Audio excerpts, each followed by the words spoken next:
come look at this bunker over here.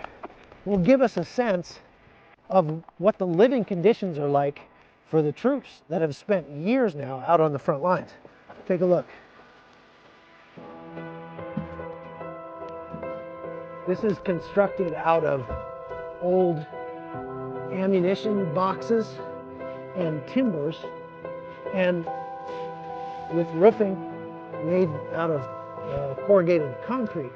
But we've got a view here of the current front lines, which are just across that valley over. We mean that we have to be ready each day, and it began not yesterday, it began in 2014. The country is so big that if you have to travel cross country, they don't have good highways and roads and things like that. So this is the way you get around. You take a night train. That's what we're going to do tonight. It's about a 12-hour trip back to Kyiv.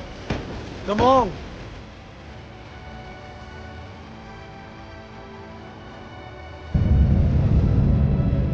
So we've come back into the city of Kyiv today. Now here you can see that they are taking the sand out of the children's playground and using them to make sandbags with.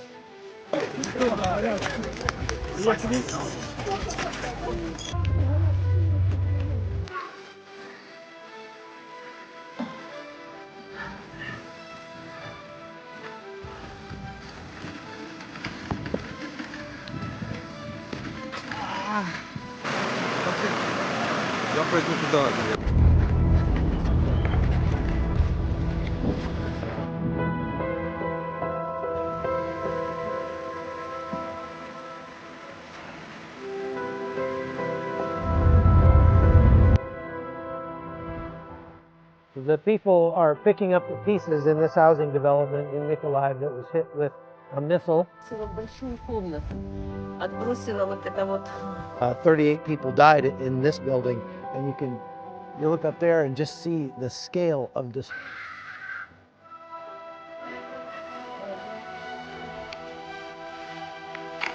Curfew is at 8. You have to be inside or get shot.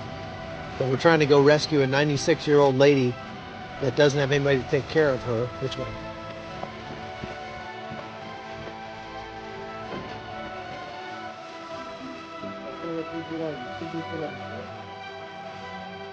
Probably the wildest car ride that she's had in years. Hi, welcome to the hot zone.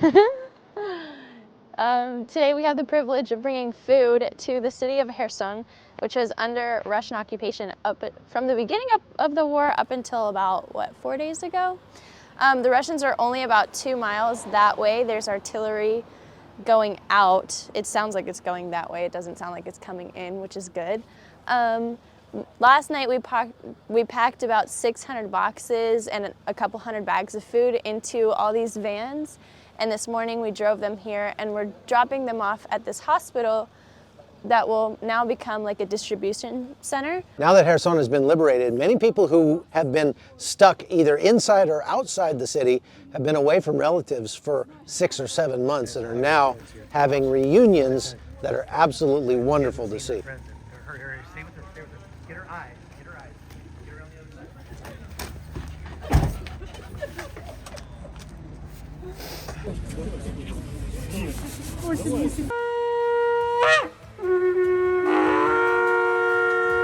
Мы благословляем Херсонскую область, и мы утверждаем, все областя Украины будут освобождены во имя Иисуса Христа.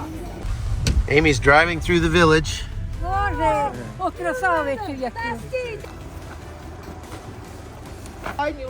Уже 2 операции сделали, вот инвалид.